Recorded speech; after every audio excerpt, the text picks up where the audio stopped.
रात का सन्नाटा चारों ओर फैला हुआ था। ट्रक हाईवे पूरा सुनसान था। चारों ओर ठंड से हाड़ कपा देने वाली ठंड चल रही थी। हाईवे के चारों ओर घना जंगल था।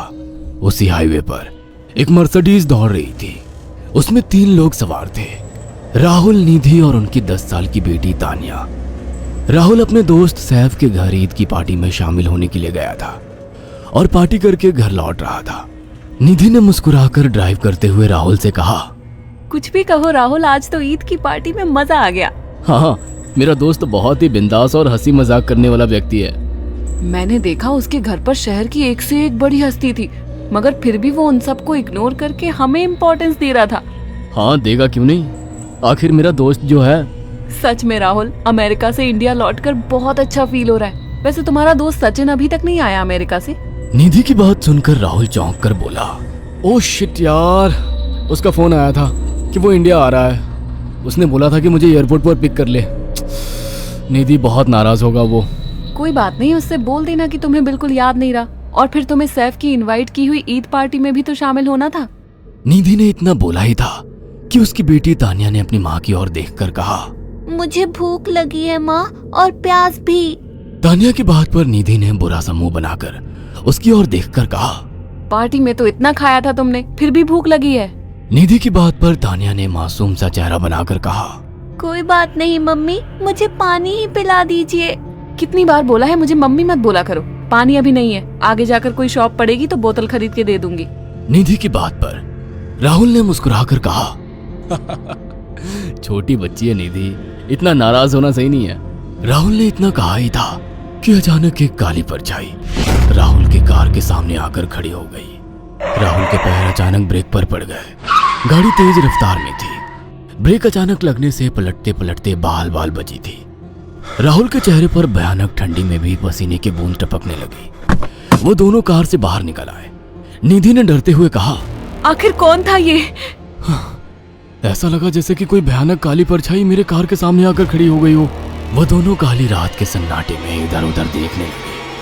तभी निधि को एक घने पेड़ के पास 2 चमकीली हुई आंखें दिखाई दी। उसकी आंखें बिल्कुल भेड़ियों की तरह लग रही थी। निधि ने चीखते हुए राहुल से कहा, राहुल देखो कौन है वो, जल्दी से गाड़ी में बैठो, मुझे बहुत डर लग रहा है। राहुल ने उस तरफ देखा तो उसके रोंगटे खड़े हो गए।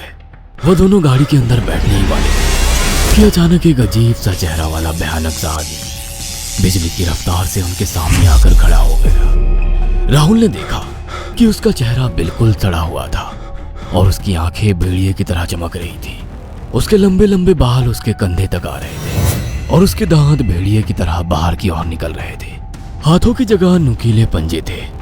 राहुल को देखकर अजीब से अंदाज में हंसने लगा, मगर जैसे ही राहुल की नजर उसके कपड़ों पर गई, राहुल की आंखें फटी की फटी रह गई। वो हकलाते हुए बोला, भाईजान, भाईजान, मुझे माफ कर दो, मुझे छोड़ दो।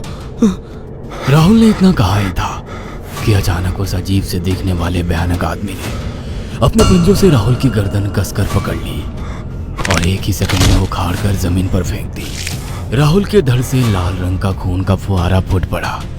इस भयानक मंजर को देखकर निधि के गले से एक जोरदार चीख निकल गई। निधि इससे पहले भागती कि अचानक उस भयानक दिखने वाले आदमी ने निधि को पकड़ लिया और अपने नुकीले पंजे उसके पेट में गड़ा दिए और उसकी अतड़ियां बाहर निकाल दी। निधि की एक दिल दहला देने वाली चीख सन्नाटे को चीर गई।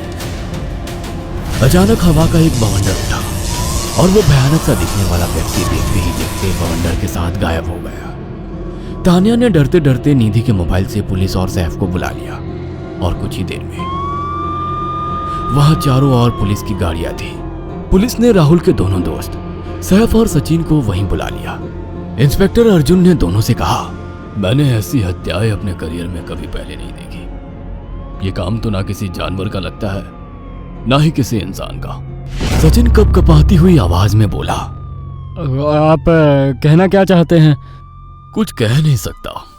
जिस किसी ने भी इन दोनों को मारा है उससे एक बात तो साबित होती है कि वो इन दोनों से हद से ज्यादा नफरत करता था। अब सारी सच्चाई तो ये बच्ची ही बता सकती है। इतना बोलकर इंस्पेक्टर अर्जुन तानिया के पास चला गया, जो बेहद डरी हुई थी। तानिया ने आंखों देखी सारी घटना इंस्पेक्टर अर्जुन को बता दी। तानिया की बात सुनकर इंस्पेक्टर अर्जुन कंफ्यूज चेहरा लेकर मोबाइल पर किसी से बात करने लगे। सचिन इंस्पेक्टर के पास आ गया और सैफ भी डरता हुआ इंस्पेक्टर अर्जुन के पास आकर बोला, क्या हुआ इंस्पेक्टर? तानिया ने क्या बताया? उसने जो बताया वो काबिल यकीन नहीं है। उसकी बात पर किसी भी तरह से यकीन नहीं किया जा सकता। फिर भी कुछ तो बताया इंस्पेक्टर। हाँ, उस बच्चे के मुताबिक एक भूत ने निधि और राहुल को बड़ी बेदर्दी से मारा है। इंस्पेक्टर की बात सुनकर दोनों बुरी तरह से चौंक गए। क्या मतलब है इस बात का? बच्ची बेहद डरी हुई है। हम आगे की तफ्तीश जारी रखेंगे। निधि और राहुल तो चले गए, अब तानिया को मैं रख लूंगा। नहीं, राहुल मेरा अच्छा दोस्त था। तानिया अब मेरे साथ रहेगी। देखिए, बच्ची के माँ बाप अब इस दुनिया में नहीं है और आप दोनों भी शादीशुदा है। मुझे नहीं लगता कि आप दोनों बच्ची की सही से देखभाल कर सकते हैं। मेरी कोई औलाद नहीं है। मैंने अपनी पत्नी को फोन कर दिया है, वो भी IPS ऑफिसर है। ये बच्ची आज से मेरे साथ रहेगी। उसका मासूम चेहरा मेरे दिल में उतर गया है। अब तुम दोनों जा सकते हो। पूछताछ के लिए मैं जब भी तुम्हें बुलाऊं तुम दोनों आ जाना। इंस्पेक्टर ने ये बात बोली ही थी कि अचानक वहां पर मौसम बदल गया। चारों ओर काली घटाएं छा गई और एक भयानक बवंडर उठा और देखते ही देखते सब पुलिस वालों के सामने वो भयानक चेहरे वाला आकार सबके सामने खड़ा हो गया। उसको देखकर सबके रोंगटे खड़े हो गए। देखते ही देखते उसने अपने भयानक पंजे सैफ की आंखों में डालकर उसकी आंखें निकाल ली। सैफ ने चीखते हुए वहीं दम तोड़ दिया। उस भयानक आदमी को देखकर सचिन उसके पैरों पर गिर गया। तुम तो भाईजान से कपड़े पहने हो। मैं समझ गया, तुम भाईजान हो।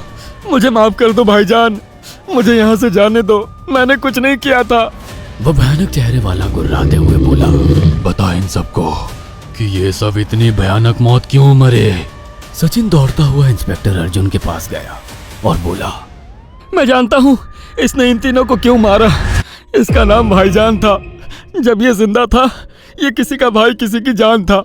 बहुत साल पहले ये हम सबका बहुत अच्छा गहरा दोस्त और बिजनेस पार्टनर था। ये सबकी बहुत मदद किया करता था। इसकी प्यारी सी बेटी थी तानिया, जो इस वक्त कार के अंदर बैठी हुई है। ये इसी की बेटी है। भाईजान अपने सारे पैसों से एक बहुत बड़ा हॉस्पिटल खोलना चाहता था जिससे गरीबों का मुफ्त इलाज किया जा सके, मगर हम तीनों इसके लिए तैयार नहीं थे। हमारी नीयत उसकी दौलत पर खराब थी और एक दिन हम सब धोखे से ईद के दिन भाईजान को यहाँ ले आए और इसे मारकर फेंक दिया। तो फिर तुम सबने इसकी बेटी को क्यों जिंदा छोड़ दिया? हमें बाद में पता लगा कि भाईजान ने सारी जायदाद अपनी बेटी के नाम कर दी है, इसीलिए हमने भाईजान की पत्नी को भी मार दिया। और तानिया का तुम 18 साल की उम्र पूरी करने का इंतजार कर रहे थे ताकि सारी जायदाद अपने नाम करा सको और बाद में उसे भी ठिकाने लगा सको। इसी के लिए तुम दोनों इस मासूम बच्ची को अपने साथ रखने की जिद कर रहे थे। जी, आपने बिल्कुल सही कहा। हम तानिया को भी इसी जगह लाकर मार देते। सचिन की बात सुनकर इंस्पेक्टर अर्जुन की आंखों में खून उतर आया। इंस्पेक्टर अर्जुन के कुछ कहने से पहले ही भाईजान बिजली